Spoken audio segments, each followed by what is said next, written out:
But in this human machine, we have this mind, which is the boon of being in the human form of life, having intelligence and having a mind.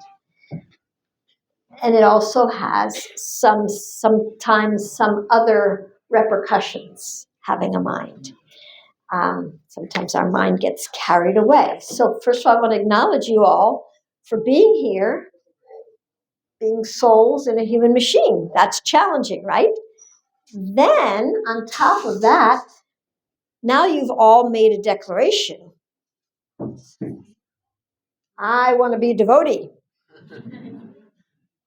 Now we're going against the grain of even the majority of human beings. And so that is a whole nother level of challenge. In our scriptures, it describes how this material world is a miserable place, right? So it's very painful, actually. And the only way that most people survive is by taking some kind of intoxication or distracting themselves from the pain. It's quite challenging and painful. But now we've declared that we're going to be devotees and we're not going to do those things. So now what do? Sometimes we distract ourselves by working really hard. Sometimes we numb our pain by eating. That's a bona fide way in the movement. And yet we're in this process of bhakti yoga to actually get to the bottom, to the root of the issue. And that's what we're going to talk about today. But I wanted to first acknowledge you all for taking on this journey, this wonderful journey of being a soul in a human machine that's declared, I want to be a devotee. That is a huge, huge challenge. So I acknowledge all of you for taking that challenge on. Now I want to draw a picture. Okay, that's an eraser. Okay, good. So it's more like this.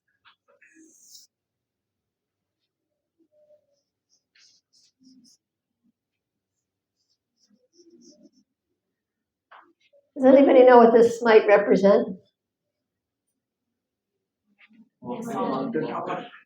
A what? A peak? Yeah. Okay, I'll give you a hint. This is water. Iceberg. Right. So we all know that we have false ego. Yeah, I have a false ego. Yeah, that's about what I can see of my false ego. How many of you have seen the movie The Titanic?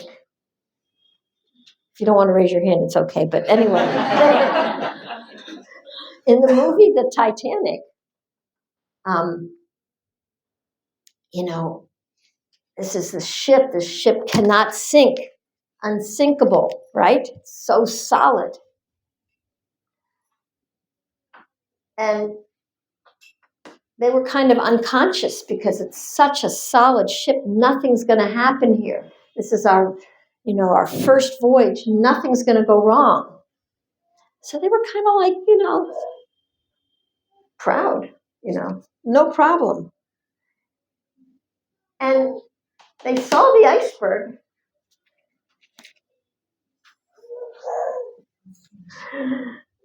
But by the time they saw it, they couldn't turn the ship fast enough. And it hit here underneath the water. And it put a hole in the boat. And the boat did sink. So in an iceberg, we can only see 10%. 90% is under the water. 90% of the false ego is like subconscious, unconscious. It's subtle. We can't see it. So how are we going to detect this? Well, I'd like to say another thing. Let's see. What happens if you have like a drone? You know what drones are? Things that fly around. What happens if you don't have any directions how to maneuver it? And you're just kind of like playing with the dials and, what are some possible things that can happen? Can crash it? Yeah, probably. It can hit some other bird. It can hit a bird. It could hit a person, hurt somebody. Anything else? Our drone will get destroyed. The drone will get destroyed, right? That's what happens when we don't know how to manage and we don't have directions for how to maneuver the drone. I'd like to say that we probably know, better not get too close, we probably know more about how to operate our cell phones than we know how to operate this human machinery that we are in 24/7. We're in this machine 24/7, and yet we don't know how to operate it. So what does that mean? If you're in a machine and you have a machine and you really don't have the manual how to operate it, what does that mean? What happens? It will damage very soon. We damage ourselves. We probably run into other people. Have you noticed ever that you have run-ins with other people sometimes? Yeah. Oh my gosh. How did that happen? Because we don't know how to manage.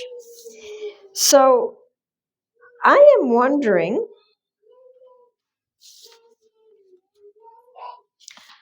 why do we have a false ego in the first place?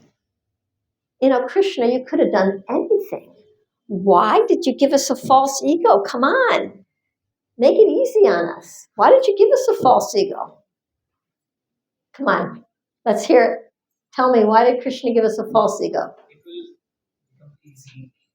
It will become easy when we are in this material world. It will become easy to relate ourselves with, like, I am this body. We can enjoy. Okay. I'll put that as an okay answer, sure. Something else, what would you like to say? False ego is a reflection. The ego is required for an individual to have a relationship with another individual. Yes, the ego is required to have relationship with other people. So Krishna has given us ego, we have misused it, we made it a false ego. Otherwise, if it is the right ego, it could become a boon. Well, we do have a right ego, and it's right there alive inside of us already. We just get confused about what's the real one and what's the other one. Anybody else have any ideas, please? Ignorance of true knowledge. The false ego is ignorant, but why? Why do we have it? Why did Krishna make a false ego? Because he wanted us to be ignorant. All the guys are raising their hand. Any ladies? What's your guess? So that we can delusion ourselves into thinking that this world is, say, a happy place or a good place. Yeah, those are kind of reasons. Go ahead, let's hear. Identification of oneself. Yeah, that's a little closer. So if we have a computer, right? We could get a brand new computer and it's in tip-top shape. They checked it out. It works. It plugs in, the lights come on, but the screen is blank. What is missing? No, plugs in, the lights are on. Software programming. Our false ego is our software programming. You can't operate a computer without a program. It's useless. We need a program to operate it. We don't know who we are, really. We need something in order to interact with other people. We need something to help us learn how to talk and walk and function. We need something, otherwise we would just be vegetables. We wouldn't be able to do anything. So the false ego is a gift from Krishna that helps us to interface and interact with the world around us. It's useful. However, if we don't understand the software programming, we don't have many options. We're on the default mode, right? If you don't understand a program, you turn on Word, 1.5-inch margins, Times New Roman. I don't like that font. Tough luck, that's as good as it gets. That's all I know. I want to delete something. You press the backspace for 100 characters. You don't know how to manage the program. And it's frustrating. So we have a software programming called the false ego. We want to learn how to manage it. Otherwise, the false ego mechanism runs us. We're on autopilot, we're on the default mode, and we don't have a lot of options. And that's not very much fun. We like options. Okay, so how do we detect this false ego that's like so pretty much invisible, except for this little part? How do we detect this false ego? Well, pain is a really good place to start. Usually when we're in pain, physical, emotional, mental, spiritual, social, we're more awake. We're more attentive. Like, why is it like this? If things are all nice and everything's going fine, we can go unconscious pretty easily, right? But if there's some pain, if there's some disturbance, we start feeling some pain, at least some pain and frustration, right? So that's a good place to start. Now, ouch, oh, pain, see? Thank you. So pain gives us an indication. Something's not going the way I want it to go. Now, when we become devotees, well, not just devotees, but I'll use devotees as an example since we're all devotees here. So now we do everything we can to avoid pain. We don't like pain. How many of you like pain? How many of you try to avoid pain? We distract ourselves. We avoid the pain. We deny the pain. We bury the pain. We suppress the pain. We say the pain is Maya. We do all kinds of things, but pain is a good start to help us detect the ego, but we suppress it also. How are we going to detect the ego if we keep suppressing all the pain? Well, maybe we need to take a closer look at this. So I'm going to tell you a little story about how the false ego kind of develops in this lifetime. I'll give an example from my life. This is explained in, especially this first book is about the mind and false ego, but I'll just give you a little taster. So we're a soul, and we get put into a human machine, and we're in the womb, right? And if we're lucky, we remember our last 100 lives, if we're lucky. That's what it says in Bhagavatam. And then we pray to Krishna, please, I don't want to forget you. Let this be the lifetime I get it together. I don't want to forget you. And then there's the trauma of birth. Trauma really has us go unconscious. So that's our first trauma, birth. And we go unconscious and we suppress all the pain that we remembered inside the womb. Now, there's a lot of pain in the womb, not just the physical pain of being constrained, but we have the realization that we forgot Krishna. We have the realization that we missed the mark. we have the realization that we're not with our beloved Krishna, and we're not in the spiritual world, and we don't quite know who we are. That's painful. We don't know who we are. We're not where we really belong. We're missing our most beloved Lord, and we're in grief. But that grief is buried now because we had the trauma. All that grief is buried. We had the trauma. Now we're a little baby and we cry and our mother takes care of us.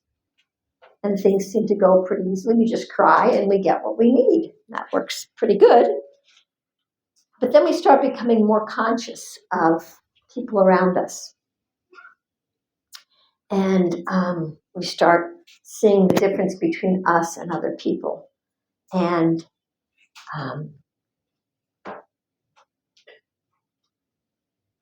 something happens at some point in our life. It could be an older brother. It could be a younger sister is born. It could be somebody gets sick. Somebody dies. Somebody leaves. It could be going to a new school. It could be moving to another country. So many things happen which are like shake us out of our little comfort zone as a child. And we don't understand exactly what's going on, but something doesn't feel right. Maybe in my case, my mother was yelling and my brother would punch me. And like in my little kid's mind, of course, I didn't distinguish this until I was 47, but in my little girl's mind, unconsciously, I made that mean that my mother doesn't love me and my brother doesn't love me. You don't yell at people you love, and you don't hit people you love. Now, not only did I make it mean they didn't love me, I made it mean I'm not lovable. Now that hurts. On top of the spiritual grief of leaving, not having my beloved Krishna's love, now my mother and brother don't love me, I'm unlovable. Wow, that's pretty sad. So we all have some kind of a pain like that. There's some pain there. I'm not lovable. I'm not good enough. I'm not smart enough. I'm not pretty enough. You know, he's better. I'm worse. We all have that because we don't know who we really are. And on top of that, that's called the pained persona. We don't like that. That doesn't feel good. We don't like pain. We do everything we can to avoid it. What do we do? What do we do? We compensate and we cover it over with a strong protecting manager, protecting manager. So mine was, I'm going to become strong. I'll show them. You know, I can run with the boys. I can fight with my brother. I became a tomboy. You know, and then when I was 8 years old, I was put in a school that was like so much homework. I was like overwhelmed. I thought everybody in this class must be smarter than me. If I'm going to survive this class, I'm going to have to work really, really, really, really, really hard. So I became a workaholic at the age of 8. That's how I compensated for all that pain of I'm not good enough. Okay, so there we go. So the workaholic thing kind of looks good. It worked for me for a few decades. I could produce a lot of results, right? I could make things happen. And my relationships were awful. I only knew how to talk to people in 2 ways. Either you tell me what to do and I do it, or I tell you what to do and you do it. What else do we need to talk about? There's nothing else. Come on, there's a move, we gotta push things on. We gotta just work hard. What are we talking about anything for? I missed the mark. And I had no relationship with my kids, and I was unhealthily detached. I was in the movement. I produced a lot of results. And I put my kids in Gurukula because that's what a good devotee does. and I had no relationship with my kids. So pain persona, protecting persona, that's the first level. Then we have another pain on top of that when we're with our peers, and another protecting on top of that. And then when we're like 17 or 18, when we leave, we have another pain. And then, so we've got about 6 layers of personas that are delineated in the book. 6 layers. Then on top of those 6 layers, right, all this pain and all this other good stuff, proving, compensating, producing good stuff that we put forward. On top of that, we try to paste Krishna consciousness. I tried. I used really good super glue too.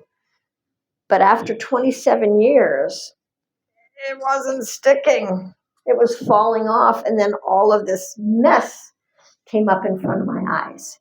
So we want to really contend with and look at. We want to look at what's going on under the surface. It's very helpful. So I want you to do a little exercise, and I want you to, pick a recent challenge. Oh, I forgot to say something here. All these things that were all these different programs of these 6 different personas, they're like programs. We don't just have one false ego program. We probably got 6 or more running, right? But they're running in the background, and we don't know they're running in the background. So they're like an app running on your phone in the background, and our batteries are getting drained. And we don't know why they're getting drained because we don't know how to turn off the app.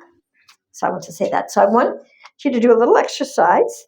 So I want you to pick a recent challenging or frustrating experience that you had, maybe with another person.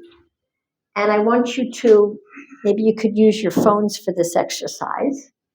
Write down 5 things that you felt or wanted to say in that circumstance. Say your boss said, I don't like the paper you wrote. And so then you write down like, he's mean, he didn't even take the time to read it, he doesn't care, he doesn't like me, whatever it is that you thought. So I want you to do that. Just take 2 minutes and think of a recent frustrating, challenging experience you have with another person. Now, if you didn't have any, that's really good, but I'm pretty sure that everybody has at least one. If you can't think of one recently, think of the one that you've had maybe at least one in your life, maybe. So think of the one that's the most recent, even if it's a year ago. Something that you remember that was frustrating and painful for you. And write down 5 things that whatever the person did, you don't necessarily have to write down what the person did, but what you felt about that, what your mind said about it, like what it was like. So can everybody do that on your phone? Okay, I'll give you like a minute and a half or 2 minutes. So just present yourself to that pain, present yourself to that experience, and just really think about what was going on, what you would have liked to say if you weren't a devotee, or what you would have liked to say if you had free, full self-expression. That's not fair. I can't believe you. Whatever. Write it all down. To you, turn around and face the partner that's sitting next to you. Uh-oh, if it's your mother. If you want to do it with somebody else, you can, but it's up to you, whatever you feel comfortable with. You want to do it with somebody else? Okay, she's good. All right, so what you're going to do, you're not going to tell them what happened.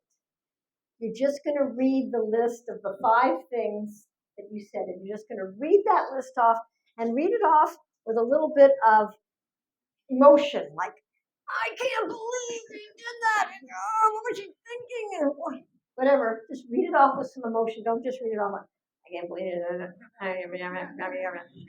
So put some emotion into it and feel it a little bit. So, Hare Krishna, welcome. So read it off to your partner. Should take 20 seconds. Pause, and then your partner's going to read off to you, and then pause. So I'll give you like a minute to do that. All right? Ready, set, go. Go ahead.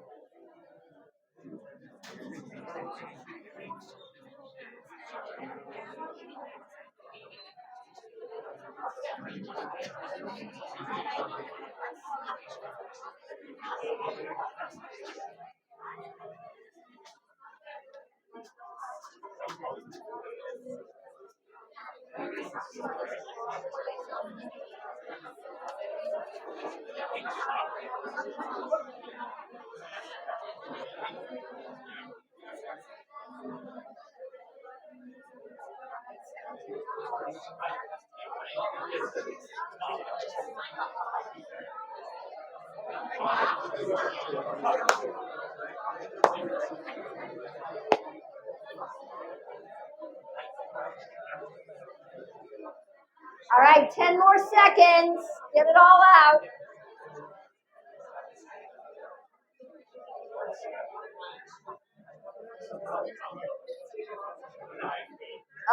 Okay, let's wind it up. Time's up.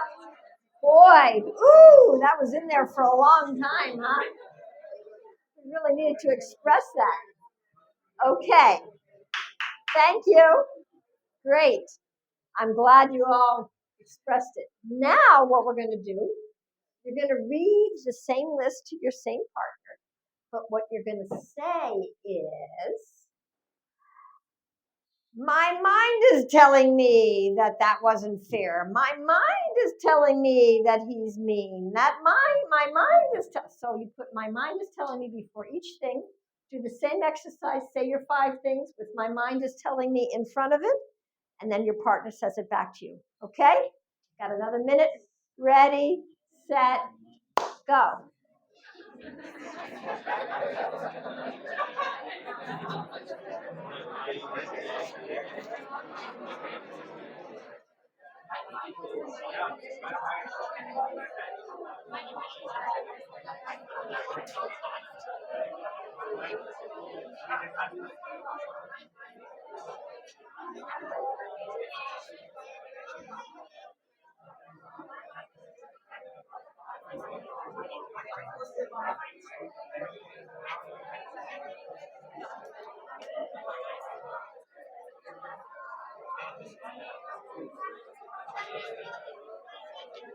All right, make sure you switch. Does your partner get a chance to share? All right, 10 more seconds. Finish up.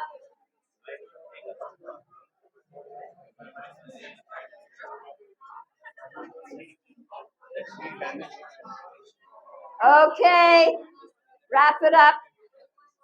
Okay, wrap it up. Turn around. I did forget to ask one big question before we start the class. Does everybody speak English here? Okay, that's good. That would have been a big missing, but thank you. I'm glad everybody speaks English. Okay, so now I want to hear from you what was the difference between the first expression of all of those points and the second expression of all of those points. Please raise your hand. Let's hear some people. These guys are so into speaking. Okay, go ahead. Haribo.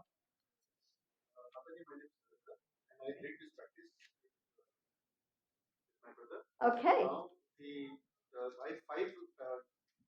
point that I made, my mind, my subconscious mind was not allowing me to do lot of things. But it's my mind which was saying that you can do it, start doing this. So the moment the second practice is asked me to start doing it. So then you realize that now you're going to switch that. You got a big realization from it. Thank you very much. Okay, you, let's have some ladies. 1, 2, 3. Okay, so you 3 and then the ladies. Oh, you 2. Go ahead. I didn't like the second exercise. You didn't like the second. What didn't you like about it? Saying that my mind is telling me. Why didn't you like that? Kind of made me introspect, created my fault. Okay, so kind of made you feel like it was your fault. We'll talk about that a little later, but that's an interesting, thank you for saying that. That's why you didn't like it. Yeah. So we'll talk about that. That's one of the next points after. Thank you for bringing that up. Go ahead. So in the first exercise, it was like it was me, but then in the second exercise, I felt a shift in identity. It was like probably it was not me, it was my mind. So I felt there was two identities. So in the first one, you felt a little bit more identified with the feeling, and the second one, you were like, okay, well, maybe not. Yes, separated. Ladies, go ahead. You have to speak loud. I know you're a lady, but you can do it. For the first exercise, we felt the pain with which we were expressing it. And the second exercise, we can identify that this is a third person for which we are speaking to, speaking for, and the pain was subsided, and then think more clearly. Yeah, you could think more clearly. You could see more clearly. In the first one, you were kind of overwhelmed with the pain of it. And the second one, you were a little bit more objective. Nice. What about you? I felt that the aggression that I felt at that time was partially correct. You felt that the first one was partially correct? Okay. And then the second one was telling me that no, this is not correct. Okay. Just overdoing it. Overdoing it. Okay. One more lady. Okay, let's have you. Go ahead. The second one, I felt that I am not, that my mind is separate from me. And it was the mind who was playing that. Yeah. So my mind is making these stories about me. Thank you. Yes, and our mind, just to let you know, is a big meaning-making machine. Our mind is a meaning-making machine. Now, it's designed in that way so that we can function. If I didn't know that this was a step, I might fall. If I didn't know that this was a table, I might not be able to write on it. If I didn't know that this was a chair, I wouldn't know how to sit. I might sit on the floor, or I might misuse things. If I didn't know that that was a door, I might try to go through the wall. So we do need to make some meanings in order to function. However, we get carried away and we make meaning out of everything. Everything. Just like the little deer, when the wolf attacks the deer, she runs, but she's not making any meanings. She's not going and telling her friends, oh, the big bad wolf, and so mean and so violent, he needs to learn some compassion. They don't make any meaning out of it. So this is what happens when we're little. We start to make meanings. So I made it mean when my mother yelled at me and my brother punched me. I made it mean they don't love me, and I made it mean I'm not lovable. Now, I didn't know that I made those meanings, but I lived my life for 48 years as if that were true. Another meaning that I made was when I was 5 and I got my tonsils operated in the hospital. And I told them I wanted to go last, and they took me first after I told them 3 times I wanted to go last. There were 5 other kids, and I said, I want to go last. They took me first. So I made that mean that people don't listen to me. But I didn't know that I made it mean that people don't listen to me until I was 48. So what did I do in life? If I'm believing that people don't listen to me, what do you think I'm going to try to do in life? I'm going to try to make people listen to me. And you got to do what I'm telling you here. This is really important. And if you don't do this, you're going to have a hard time. So it was kind of cute maybe when I was little. And then when I was a teenager, I was really good at debating. And then as I got older, people started calling me a nag. I'm not a nag, I'm just verbally repetitive. but I was verbally repetitive, very loud. And so people started moving away from me. And then I got to say, see, people don't listen to me. It's true. They don't listen to me. So what we are trying to prevent, we overcompensate it. We actually create it and we create it to happen.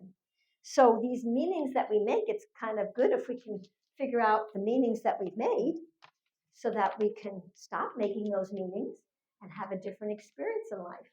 So now I have learned to talk a little bit more nicely, and I don't repeat myself too much. And I have a different experience with people, and people have a different experience with me. So now I want to talk about complaining and blaming, because you were saying that in the second exercise you felt like now it's my fault. So that was still, there was an identification there with, oh, it's not their fault now, it must be my fault. This is a misconception of the world of duality. It has to be somebody's fault. It's either you're right and I'm wrong, or I'm right and you're wrong. But that's not necessarily so. That's kind of just in the world of duality. We think that somebody is right and somebody is wrong. And a lot of times we complain and blame another person as a way to distract from our own pain. We're complaining, we're upset about something, and we don't want to have that pain, so we kind of just throw it onto somebody else. And then they throw it onto somebody else, and they throw it onto somebody else, and that's what we do to each other. We keep throwing our pain around instead of learning how to deal with it. Now, most people don't like to be blamed. How many of you like to be blamed? No. Yeah. How many of you blame other people sometimes? Sometimes once in a while. Right. So, we're doing these things which sabotage our relationships, because when we blame somebody, then they get mad and they fight back, then they blame us, and then we're fighting, and it's such a distraction from our spiritual life. So these are important things to look at. So we talked about pain and how pain is a good indication of the false ego. The false ego is, there's something there that's getting irritated. Now, what keeps us from having that pain are two main obstacles, which I talk about in the second book. The two main obstacles, does anybody know what they might be? This is a real trick question. We don't talk about these things in Krishna consciousness.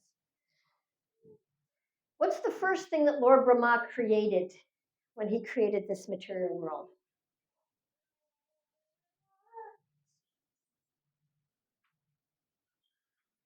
Self-deception.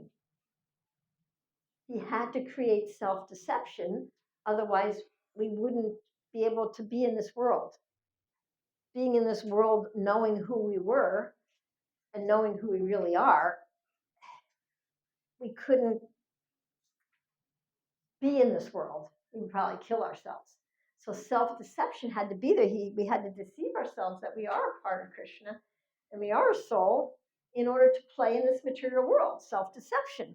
You can't play in this world if you think that if you understand who you really are. You won't want to play in this world. You won't even want to participate. It's like, I'm out of here. So self-deception. So that self-deception turns into denial. Denial. I'm fine. I'm fine. How are you? I'm fine. Fine. Everything's fine. Fine. I don't know. How many of you ever say that? Everything's fine. Thank you. Yeah. I had a temple president, and I would ask him, how are you feeling? He said, fine. I said, so on a scale from 1 to 10, how fine are you feeling today? So sometimes he would say 7 or 8. One time he said 5. I said, oh, 5's fine, huh? Okay. And then one time he said 3. I said, oh, that's interesting. 3's fine, huh? That's all I said. But you get the picture.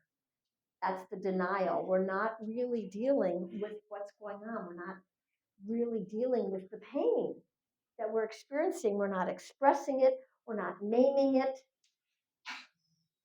So unless we detect and name the places where we're having either some misconceptions or beliefs or meaning making from our mind and our false ego, if we're not detecting and naming those things, hey, they're going to run the show. They're like an app running in the background. But when we name it, oh yeah, that's the I'm Unlovable app. Yeah, I know about. I remember that one. That happened when I was. Yeah, I'm not lovable. I don't believe that. I don't want to believe that anymore. I don't believe that anymore. Okay, so they didn't want to listen to my class, or they said I was stupid. Okay, well, maybe I am stupid, and but that doesn't mean they don't love me. Maybe they don't know me, and it doesn't mean I'm not lovable because Krishna loves me. Somebody loves me. So we can take that meaning out, and then we can dismantle the apps of the false ego. So let's see here. So the other thing that covers over the false ego is shame. SHAME, shame. Being a soul in a human machine, even when we're in the womb, we realize, oh God, I blew it again.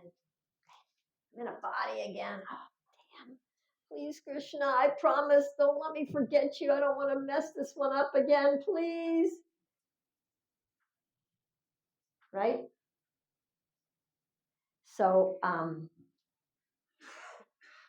we feel shame that we keep messing up. But we don't want to express that because we feel shameful that we're shameful. We're just like, we just really want to hide and run in the corner and bury ourselves. But that doesn't get us the truth. That doesn't reveal what's really happening. Do I have until 8:30? Is that correct? Is that okay? Because we started at 7. I thought it was an hour and a half. Is that okay? Is that okay with everybody? Okay. That was what I was thinking, so I hope it's okay. So shame really keeps us hiding all our misconceptions, our meaning making, our feelings, everything that doesn't look good. Shame keeps it hidden. Now we have this misconception within Krishna consciousness that emotions are Maya, they're sentimental. Have any of you ever heard that? Have any of you ever heard that? Maybe that was just in my generation. Tell me what you've heard about emotions. What have you been told about emotions? It's all in your mind. Okay. Anybody else? What do you guys tell people about their emotions? What do you say?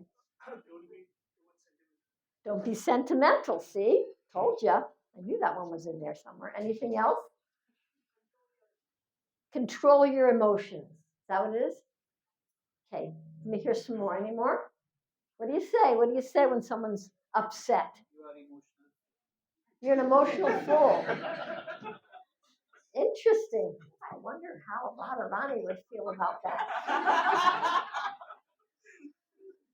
Please. You want sympathy. Yeah. Mm-hmm. Please. It's your karma. Just like suck it up. Anybody else? Yeah, all these funny things that we say about emotions. Well, guess what? All the emotions are connected to one another, okay? They're connected. Did you know that we're in the process of bhakti yoga? Does anybody know that we're in that process? And what is bhakti yoga about?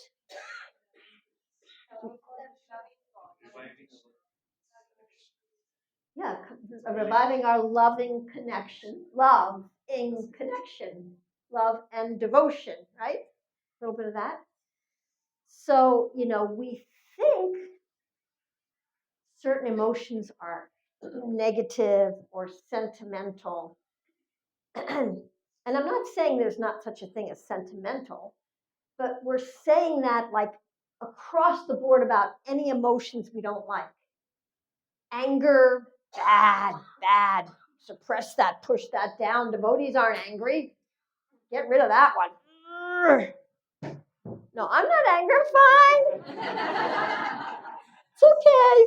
It's fine. I can handle it. Right. Anger, frustration. What other emotions are we trained to push down? Come on, name a few. Depressed. I'm depressed. I'm sad. It's so hard. Don't lament. Yeah, sometimes it's really depressing being a soul in a human machine. It's hard. It's confusing. It's challenging. And sometimes depression has us churning a lot deeper, like a little deeper than just like, oh, it's fine, it's great. Yeah. So when we push down one emotion, guess what? What did you say? Other emotions. Maybe, but sometimes when we try to push down our emotions, we push them all down because they're all kind of connected. They're connected. Where they're connected. Our grief. Somebody dies, and somebody says, they're not their body. They went to Krishna. Why are you lamenting? Don't lament. Grieving is a natural expression of love. And when we don't let a person grieve, we're not letting them express their love. We have grief that we left Krishna. We're sad about that. And if we can't touch that pain, how are we going to love Krishna? How are we going to love Krishna? We don't even know what love is. Love and pain and grief are intimately connected. No pain, no gain. Anyway, these are just a few little points. They're covered more in detail in these books. Now I want to give you some ways we've talked about detecting. I just want to give you a few hints about disarming the false ego, okay? We know that pain helps us to be aware of it. Whenever there's pain, don't push it down. It's like, you could be curious, what is that? What am I so frustrated about? What am I making that mean? We could ask questions and be curious instead of just pushing it down. I did try to push down all my emotions for 27 years. 27 years, I did a good job, and then boom, they all came up simultaneously. It's in the prologue to the book. I read it to a few girls here. Yeah, they all came up and nobody could help me. You're in Maya. No kidding, I know I'm in Maya. Can you say something that's going to help me out of this? Just chant Hare Krishna and be happy. It ain't working. Because the chanting brings up the things that are still incomplete, that have not been processed. So my 27 years of chanting did bring all that up. But it's not just going to like puff it away. I got to do the work. I got to dissipate those misconceptions and my anger towards my mother and this, and I got to work all that out. Otherwise, I'm taking that with me in my next life. That's my job. That's my stuff, and I need to work it out. So that's not Krishna's job. It's not the holy name's job to just across the board eradicate everything I've done. No, I need to take responsibility. And that's the first gift of disarming responsibility. Sorry about my spelling. Responsibility. That is a gift. One of the gifts of disarming the false ego. So now when you hear the word responsibility, what do you hear when I say responsibility? Ability to respond. Okay, that's a good answer. What do we usually think when we hear the word responsibility? Duty, okay. Anybody else over here? Take onus for things. Taking charge, okay. What are you supposed to do? Do what you're supposed to do. What about you, Prabhu? What's your name? Rahul. Yeah, what does you're responsible for that meaning making. What does that make you feel like? Responsibility. I'm using that as an example because what you said before, you're responsible for what that person's, So what is that? What were we talking about? You felt like it's my fault. My fault. So sometimes responsibility feels like it's my fault. I'm to blame. Sometimes responsibility feels like I got too much responsibility, like a burden, or like too much. So I'd like to say in this case, responsibility is not blame, fault, guilt, shame, burden, or obligation or duty. Responsibility begins with the willingness to see and acknowledge the impacts our actions are causing. We're going to be able to see and acknowledge maybe things that previously we weren't able to see and acknowledge when we were blaming other people. We're going to be able to see, it's like, well, you said this, and then I felt hurt, so I yelled back. And we're going to be able to see the action and reaction.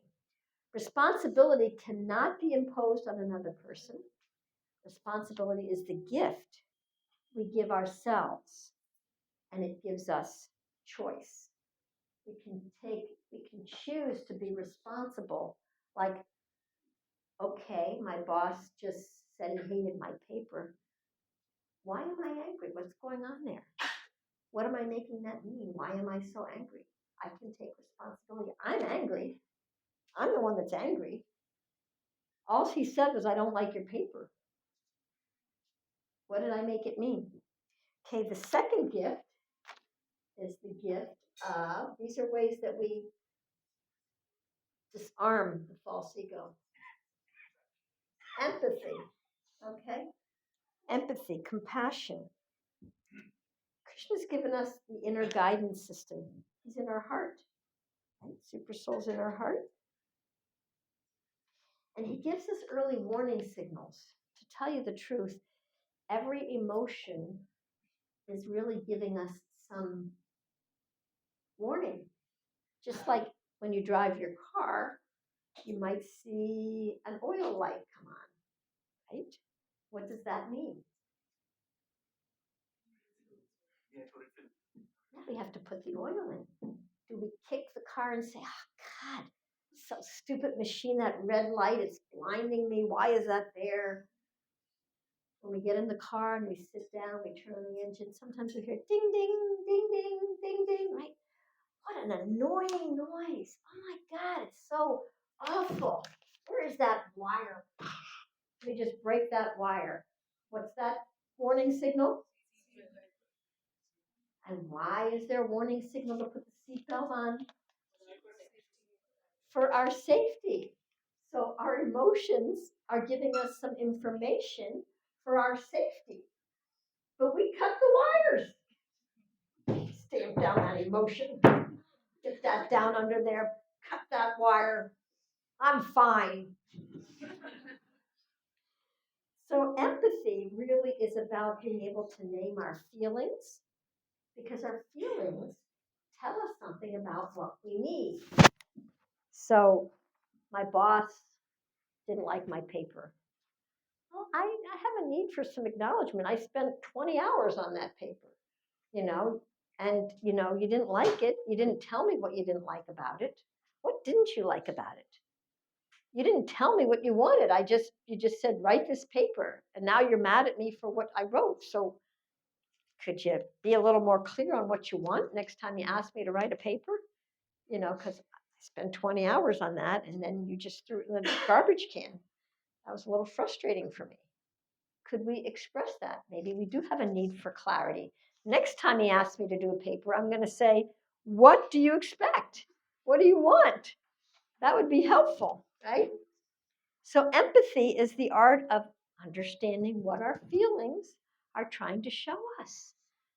Krishna created feelings. He created the false ego. He created the mind to help us.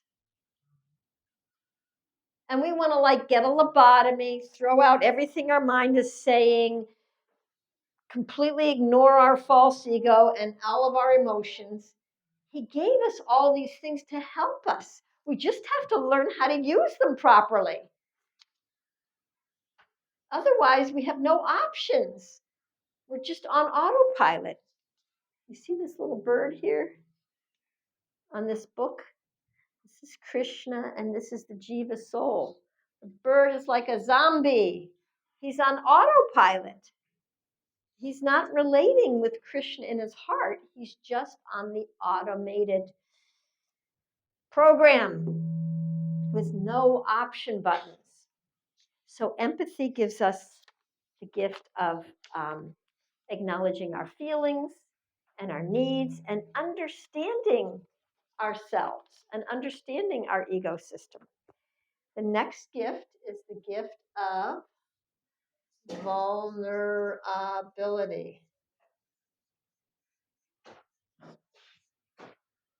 Guess which one that helps with? What do you think vulnerability helps with? Anybody? I'm sorry? Ability to surrender. Vulnerability helps us to deal with denial and shame, because we're now being able to say vulnerably, I got some things to work on here. I have some weaknesses. I have some strong emotions, which I really didn't want anybody to know about. We can actually start to be honest, which is the next gift. But vulnerability really helps us in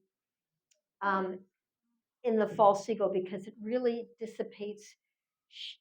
Shame stays alive by remaining hidden.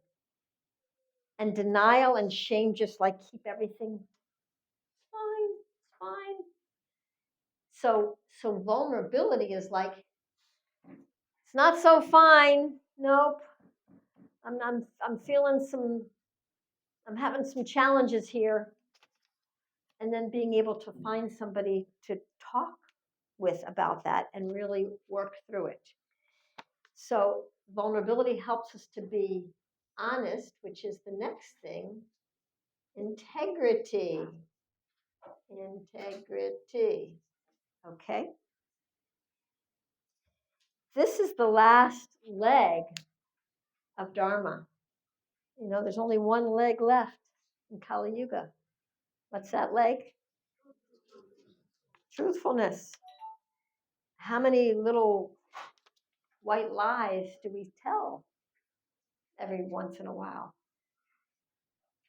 I'm fine. It's a lie. It's actually a lie. And you can't put the absolute truth on top of a lie. I'm actually having some struggles here. Yeah, it's really hard for me to chant my 16 rounds. I'm so busy and family and everything. How am I going to do this? I need some encouragement or something. So being able to say that, and when we ask for help, then we can get help. But if we don't ask for help, we're not going to get any help. And then it might get worse until then the whole world knows. And then we're ripped open, not because we were vulnerable, but because we were not vulnerable. It had to get really bad. And then everybody can see, wow, why did they leave? Why did they stop being a devotee? They don't come to the temple anymore because they weren't vulnerable and they didn't talk about what they needed to talk about. And the last gift is the gift of gratitude. Gratitude. We count our blessings. Thank you, Krishna, for giving me a human machine. Thank you for giving me a false ego so that I can function in the world, and a mind so I can reflect and think and churn and actually discern and consider deeper matters, and not just all the cliches that I've heard, but I can actually think about things and use my intelligence. Thank you, for being with me in my heart, coming with me wherever I go. And you know all the bad things I've done, and you've helped me through those bad things, and you've helped me to grow through all those mistakes I made, and you still liked me even though I messed up so many times. Thank you. So I just want to say, I made a lot of mistakes in my Krishna consciousness. And I've written about a lot of these mistakes in these two books. First book is Finding the Gap, Some Truth About the Lies We Tell Ourselves. So this is about the mind and the false ego. And it really goes into detail. I really, break it down and talk about kind of misconceptions and the way we sometimes misuse the philosophy. We can use anything in Krishna consciousness, and we can misuse anything. We can even misuse scripture. We can misuse anything, or we can use anything. It's depending on how it's applied. So Krishna's so kind, he helped me to use my mistakes to think about what I was missing and what I needed to learn. So here's the bird is in autopilot, and in this book is about the anartas. And I named 12 anartas. The first one is denial, because you're not going anywhere if you're going to deny. And the second one is shame, because it really keeps us from even wanting to look that I have an anarta. Yeah, I got anartas. Maybe someday I'll look at them, maybe.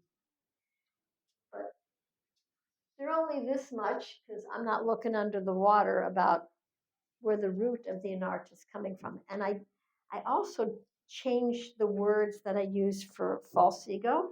And for anartas, I use the word habits instead of anartas, because, when we think of anartas, we think of a demon a lot of times, right? I don't want to have any demons inside of me. It makes it hard to want to look at it. But if you call it a habit, yeah, I have habits. And some of those habits are not helpful in my Krishna consciousness. And maybe I could practice new habits and change my life. So that's what this book is about. What new practices we can do in order to uproot habits which are not conducive. And here you can see that the Jiva bird, which is the yellow bird, is now looking at Krishna and talking and hearing and listening and having a conversation. And the branch is even growing, to speak of the relationship. So, of course, I only gave you the tip of the iceberg. I've been working on distinguishing my mechanisms for, a good 20 years. And I still look and see, what's going on, like what is happening, why. If something's upsetting me, why am I upset? What's going on? It's just really taken my spiritual life in a really new direction. And it has me being able to connect to people so much deeper. I'm not afraid. I don't have to hide. You know how you feel when you don't have to hide? Oh my gosh, what a relief. I don't have to pretend. I can just really be myself and be happy to be myself, because my real self is a part of Krishna. And I just need to find that part and bring it out. And the same with all of you. You are a part of Krishna. You are a beautiful soul. And that soul won't be revealed unless you peel the layers of the protective covering. And we think the reason it's so hard to peel those layers is because we think those are us. We think those are us. We don't realize this is us. We're peeling back. It's like, oh no, that hurts, because we think it's us. But we're here. We're inside. We're like the chocolate core inside the hard shell of the M&M. That hard shell, but inside there's that sweet, sweet, soft part. And that's who we are. And anyway, I've just enjoyed being with you. I mean, 8:25. I mean, we could take a question, but I really feel like these books would probably answer most of your questions. I'm sorry if I didn't leave room for questions. Does anybody have any complaints about that? I mean, should I ask for two questions? And also, I do want to invite anybody who wants to get these books. They're for sale, and I'll sign them if you want. I did put my heart and soul in them, because when I was going through a hard time in my spiritual life, nobody knew what to do. Nobody knew what to tell me. They didn't know how to help me. That was 22 years ago, 23 years ago. They didn't know what to do with me. And I know that there are devotees who struggle and they don't know what to do, and they just keep hearing the same answers. And then they just keep pushing everything under the rug. And at some point, there's a big pile under the rug and we start tripping over it. So I just really feel this is such an important process, being a soul in a human machine and deciding to come to Krishna consciousness and take this human life for what it's worth. It's so valuable, and I really want to offer support in whatever way I can. So if there's any questions, I could maybe take one question. Does everybody have to go pretty soon? So I'll take one question from the men's side and one question from the women's side, and then if you'd like to get books, there, I have a scan code, or you can give cash. It's $800 for the set, and you would really want to get the set because it's a story, and it's an allegory, and it's a conversation between Jiva, Jago, and Karuna. And guess what? It takes Karuna, it takes compassion in order to Jeev Jago. And that's what we're here. We're here to Jeev Jago. We're here to wake up that part of us that's buried underneath all these layers of conditioning. And we're here to peel away those layers and find ourselves. So, okay, one question from here and one question from here. Anybody, or did I kind of cover everything? Go ahead, Prabhu. Hare Krishna. Thank you so much for helping to open up some of the closed doors on the Krishna consciousness. Yes. My question on the vulnerability part. On the what? On the vulnerability part. On the integrity? Vulnerability. Vulnerability. Okay, sorry. So my question is on the three stages part. How not to be the part of the vulnerable situation. My second question is, if in case you are the part of the vulnerable situation, how to handle the situation. And the third stage is how to come out of the situation. So I'm not clear what you're asking. So vulnerability is a gift. We don't just expose ourselves in an unsafe way. In that way, vulnerability is not intelligent. Vulnerability is about the willingness to look at things that we've been unwilling to look at before in a very safe environment with someone that we completely trust, that will keep complete confidentiality, and that won't judge us. And then we're vulnerable little by little. It's not like we just take a bulldozer and scrape the whole false ego and throw it. You can't do that. You'll die. You have to have an operating system, but you need to dismantle it, understand it, and you can take pieces, and then you can use pieces of the old program and reform it and recalculate it.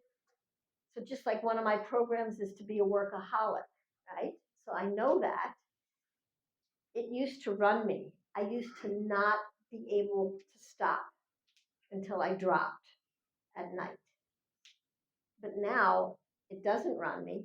And if I need to work hard, I can do it. I can use it.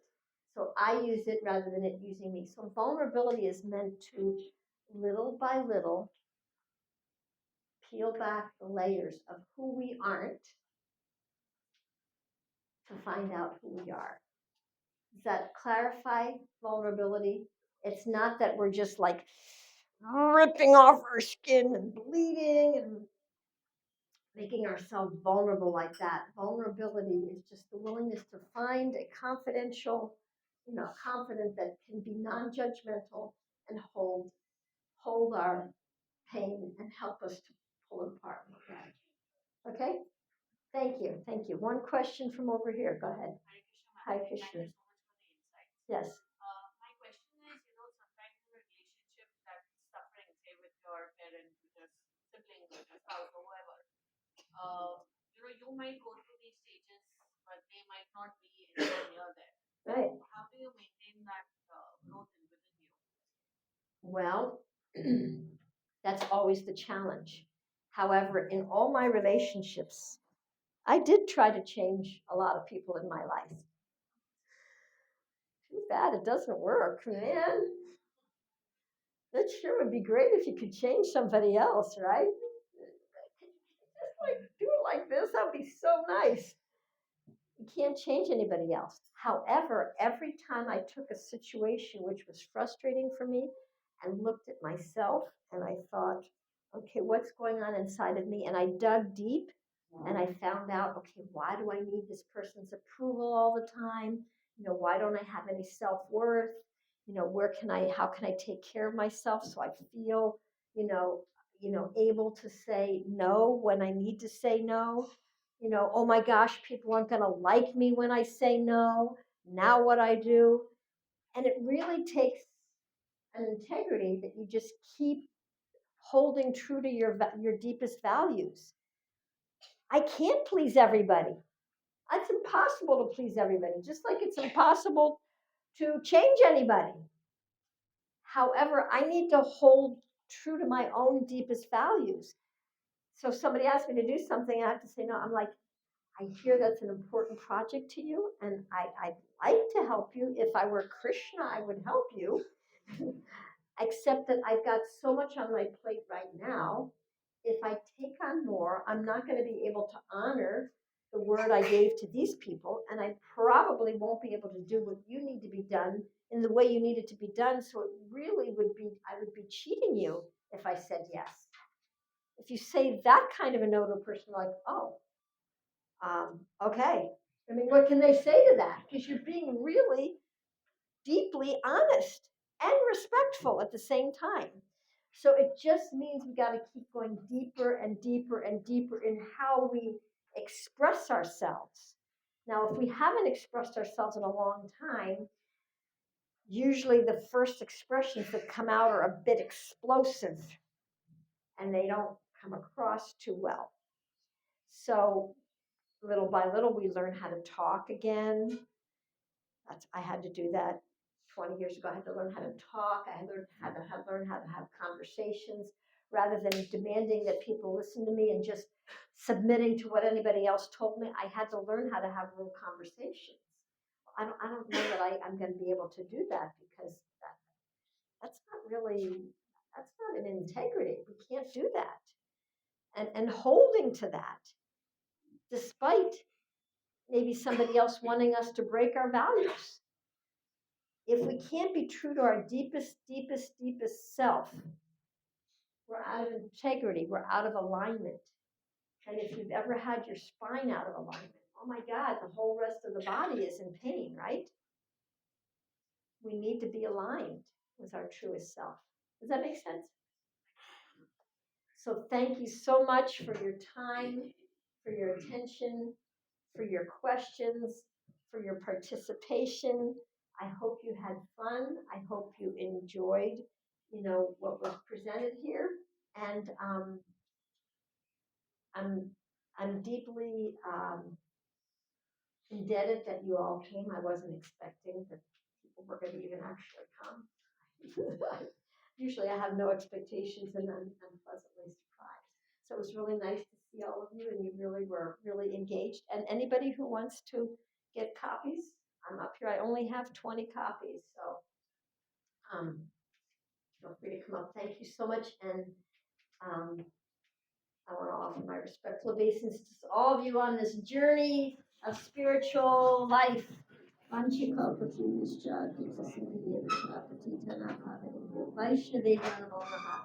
Stick with it. It's worth it. It might be intense sometimes. So. Hare Krishna Jai, Srila Prabhupada. Hare Krishna.